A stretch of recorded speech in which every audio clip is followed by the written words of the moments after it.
So if I ever actually go back to the point where I was, let me actually pick up where I left. Robert Bork was really the person depicted as a steadfast guardian of the conservative values. But he was a hardliner who would recognize the no compromise with liberals who might actually not see eye to eye with him on so many important issues.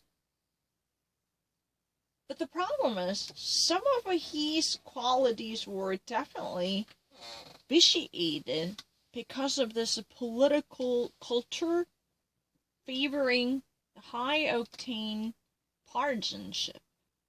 That means you can never go beyond the party line. That type of betrayal could never be tolerated.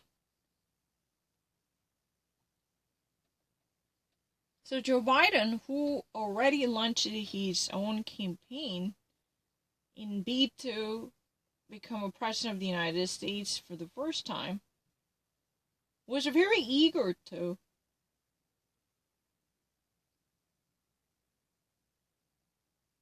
make this case federal, because this is really the last bastion that should never be breached in terms of keeping what's been so sacred for the minds of progressives. The hotly contested key issues like abortions, racial segregation, women's rights, religious freedom, freedom of speech, or privacy. These are just simply being threatened.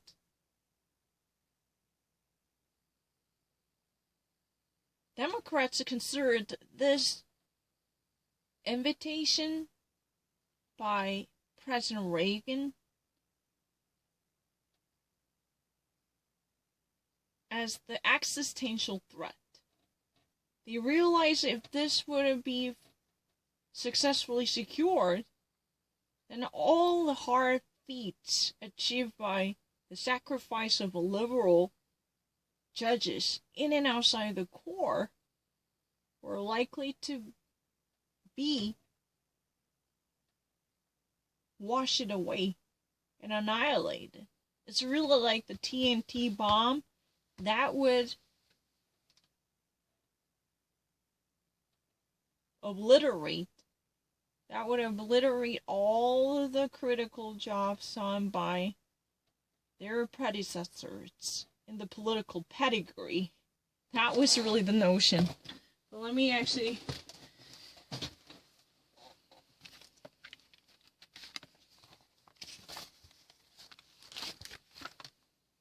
that there is a general right of privacy in the Constitution. Not one derived from Bork's advisors told him to be succinct, not lecture the senators. I'll be happy to answer the committee's questions. He did not follow their instructions.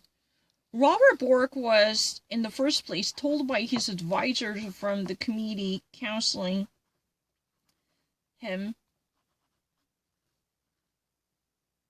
to be very succinct. He was demanded by his counselors who helped him to finish up this prepping that he should never teach them. Those high-minded or even actually full of pride senators would never like to hear a lecture from you. You should never actually deliver a professorial instruction, but you should actually be very quick and snappy and succinct on your point. That's very important. But he didn't follow that. His job was a legal scholar. That means he was teaching at the university. He couldn't do away with his habitual trait coming from his day job. Well, let me pick that strain out. All right, but I'd like to get on the record right now that I don't feel very free to disregard what Congress decided. The mere fact that a law is outrageous is not enough to make it unconstitutional. He was a very instructive, right? Let me actually, rectify this. The fact that, the law is very outrageous, that does not mean the law would be unconstitutional. If you ever actually pick up on the very depraved physiology of such a draconian law, like separate but equal, that does not mean this would make that law unconstitutional or incompatible with the Constitution. Wow. He's been just trying to deliver a lecture to somebody who has a power to decide his fate. He was very professorial, right? That's interesting. I didn't think it was going well. I just thought it was torture. He didn't actually, at that time, think that it was going well. But he was, Robert Borg's son, whose name's Robert Borg Jr. So he thought that it was just heartbreaking, because it was just like torture. Because his father was being tormented. Literally, he was being bombarded with the sharp-tongued and acrimonious and sometimes brutal and ruthless questions coming from all different corners. Tap your dad on the shoulder and say, I would say it this way. Can't do that. He really actually wish he could have actually reached out to his father in the midst of this hearing. But that couldn't be done, right? But he really actually thought he could actually, at least cheer him up by saying, you can't be treated in that way. They can't do this to you. You can't be that way. It's so mean, right? Everything was really nasty. He wanted to actually, approach his father and tap him on the shoulder. Can't be doing that. Can't be done that way. Like this. Because it was a really kind of a vicious. The whole media circuit truly amped up the very visceral attack coming from all different angles, right? Because this was, in the first place, a high-octane and high, politically charged circus. But that aspect was simply sharpened because of this media whose hunger could not easily be satiated unless there is high-profile rift between two parties, right? Always, if there was two players, they must have a very brutal, self-destructive fight. In that way, they can actually jack up the viewers' ratings. That's really the nature of the media.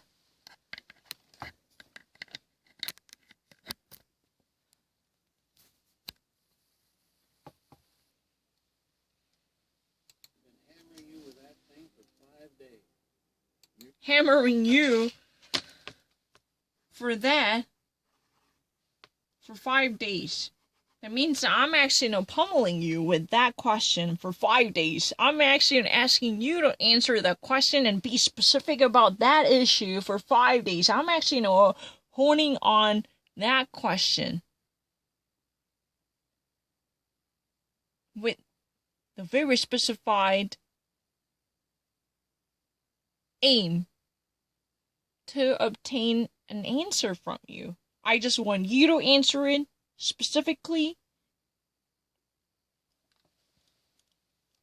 Near the end, in an effort to save him, Bork supporter Wyoming Senator Alan Simpson asked him one last question. Why do you want to be an associate justice? That's in a Republican senator from Wyoming whose name is Alan Simpson, out of desperate trial to save the face of a Bork who was vitiated by harsh attacks coming from Democrats. He asked this question. This was just like simply saving Private Ryan type of questions. He was very desperate to at least be desperate to be a sympathizer for Robert Bork. This was really like out of compassion. Why would you want to be Associate Justice in the Supreme Court? Can you explain to us?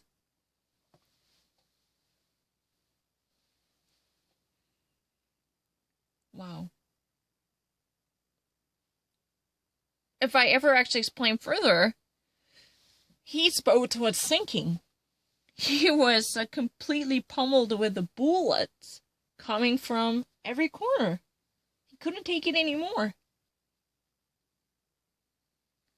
However, he's a fellow Republican, Alan Simpson, a senator from Wyoming, somehow felt very sympathetic to his cause. So he actually asked one final question that could have truly support him emotionally. This was a sign of solidarity. It was his final desperate trial to do something for Robert Bork. The United States Supreme Court.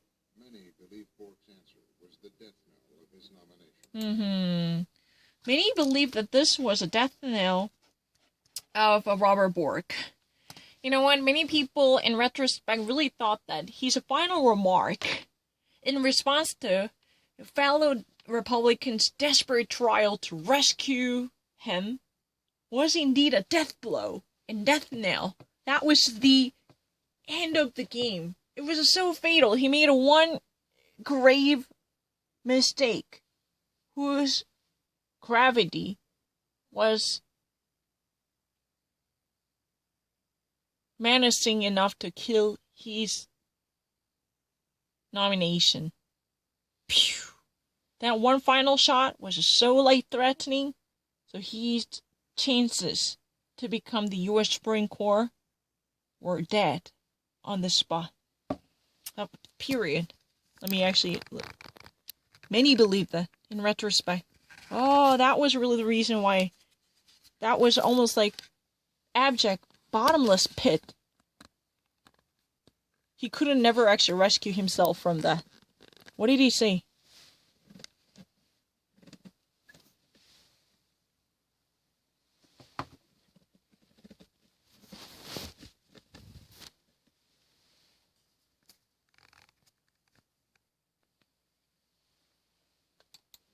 I think it would be an intellectual feast. I think it would be an intellectual feast. I think it would be mentally great to demonstrate and flaunt off his proficiency as a jurist. Because these jobs are only for people with a cerebral capacity.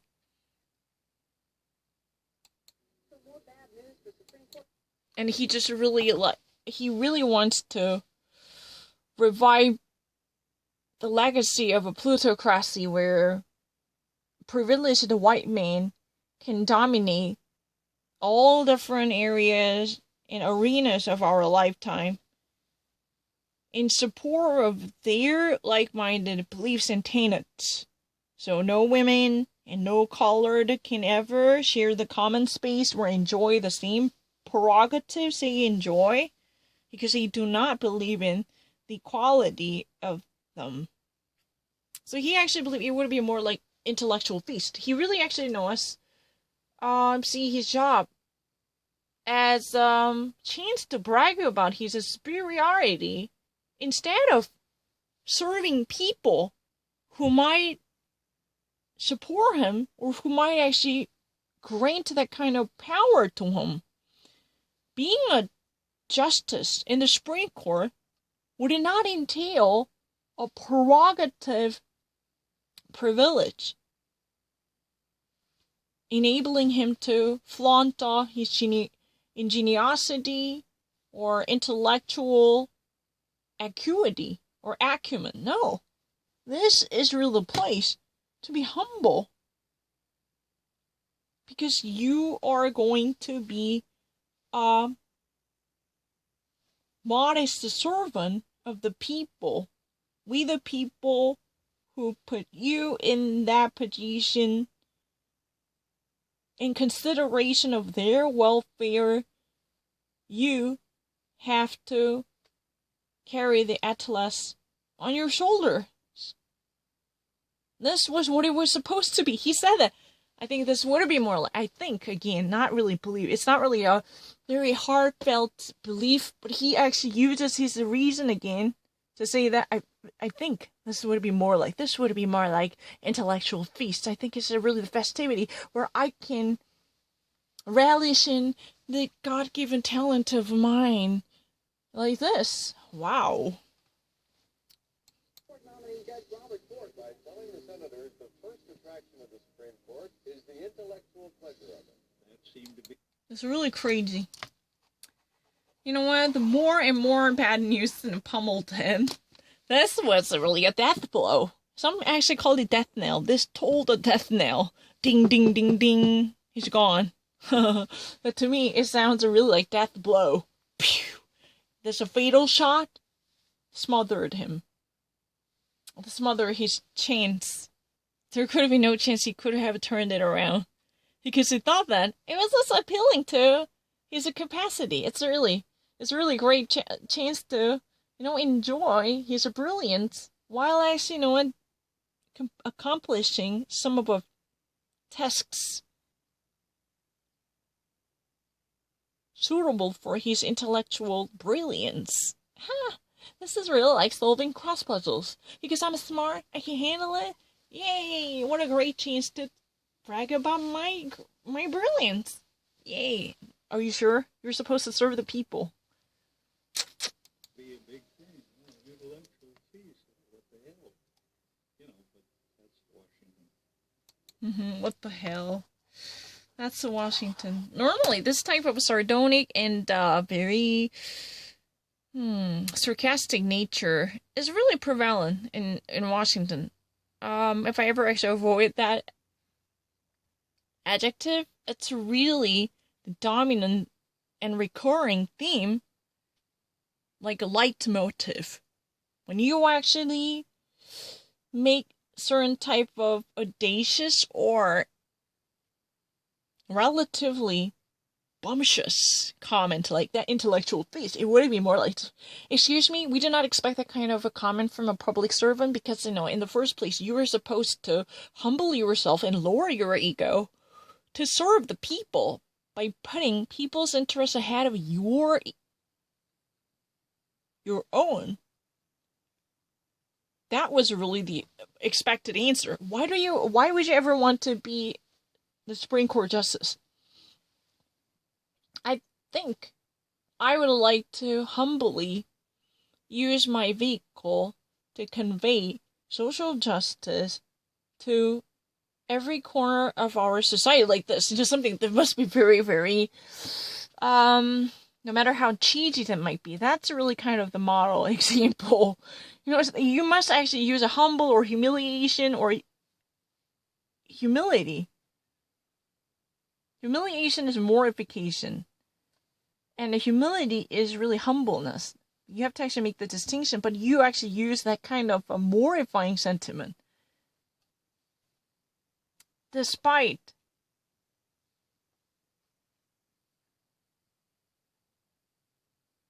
the limited capacity of mine, if I would ever be given that type of opportunity, like if I ever be selected as a conveyor of justice, then I would put my eyes on the prize of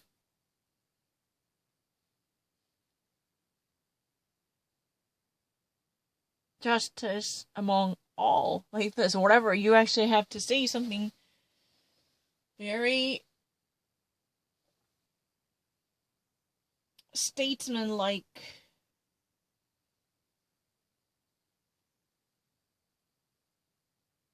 Remark, right? Tell the truth, it should be a mixture between humiliation and humbleness. Because you have to actually embarrass yourself. even making self-deprecating comment. Because they never like the notion of seeing your ego flying high.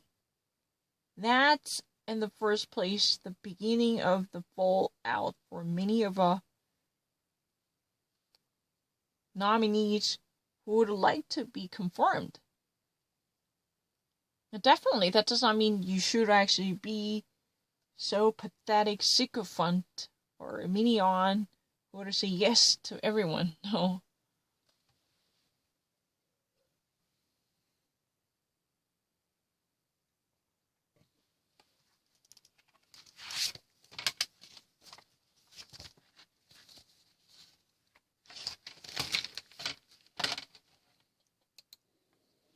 Instead of saying, I want to do justice and show mercy and protect the rights of individuals, he says it'll be an intellectual feast. And most people said, who's the dinner? So instead of actually saying that he would like to show mercy, he would like to serve the people, he would like to protect the people's rights, like that's something that might actually be so conventional from those type of honored officials in our society. He said it would be, I think it would be like intellectual feast, you know. He actually had a certain sense of hubris. I think it would be like intellectual feast. And most of the people say that, who's the dinner then? Who's paying for the dinner and who's the dinner? That means what type of a game are you going to sacrifice? I mean, who's going to be on your plate? And who's going to pay for that? That was a real question. Think about it. It's very interesting. The very tonality itself is full of intellectual superiority. I can sense that. I've never heard about it. I think it would be like intellectual feast. You know, the very tonality. Think about the way he actually speaks. Like, I think it would be like an intellectual feast. I think, you know what? It's like, solving the toughest, math problem, which you could actually truly deem my intellectual brilliance. This would be a great opportunity for me to actually demonstrate how brilliant, smart I am. Like this. I can actually feel that kind of arrogance there. Don't you not actually feel that?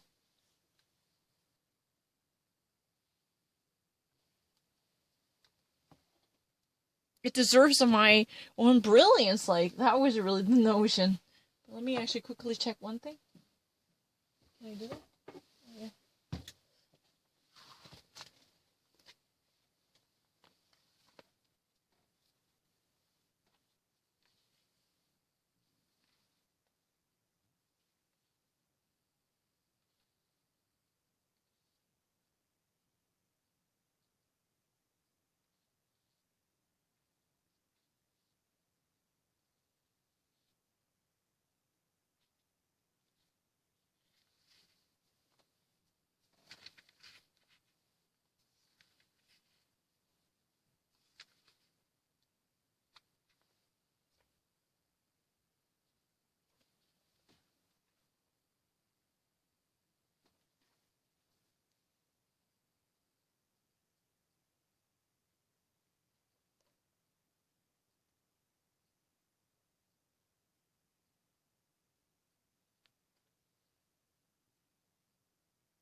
Yeah. Regular order will be followed. Clerk will continue calling the roll. The bumpers, no. Mr. Burdick. Bork's candor has become a liability. Mr. J.P. for Democrats and even some liberal Republicans. Bork's candor somehow became his liability. That means that he was too frank and candid about some of issues that could have been mitigated. He had no interest in modulating his tone So he actually, went further into his beliefs. He elaborated on some of the controversial viewpoints that could have been suppressed or smothered by him, but he actually had a no filter powerful enough to stifle his brutal honesty. It was deemed completely improper by many. Even actually many liberal Republicans on the fringe of the Republican Party deemed his speech improper. He was not suitable for that job. He was not at all considered discreet and thoughtful to presume that title. But hold on a second, let me actually find one thing. I just really want to actually see something.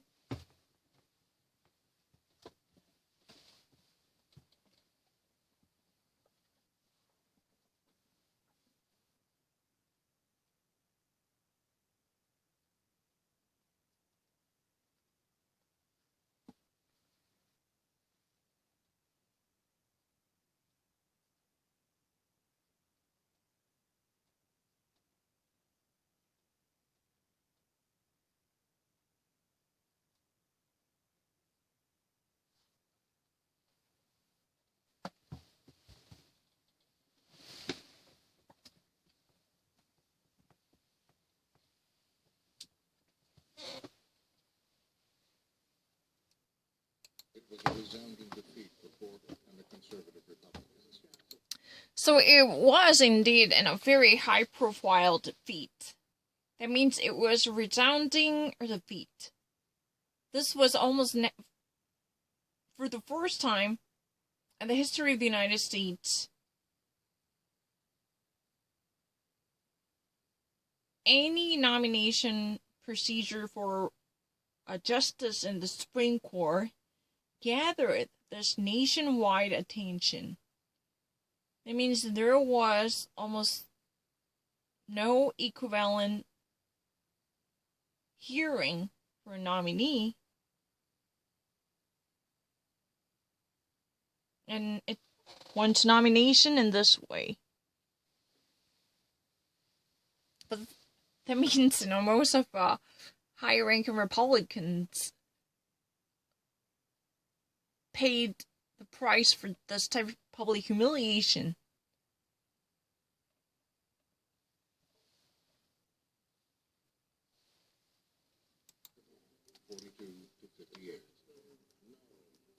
Mr. Kennedy.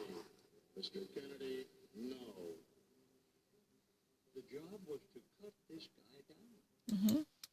So the job was to cut this guy down. That means, the actual task was to literally blot out his chances to be a Supreme Court judge. That means there should be no visible scenario enabling him to become the U.S. Supreme Court Justice. That was really the very idea prevailing. And it was a very powerful. Because the result was 42 to 58. 58 members of the Senate said no, nay. He should never be our Supreme Court Justice. That was the very politicized defeat. Many of Republican senators felt that their own ego was bruised because this was immediate confrontation to tackle the very fundamental beliefs held by Republicans. They took it personally. This was an immediate insult at their ego and at their reputation. Even there were certain deserters who actually crossed the party lines to vote for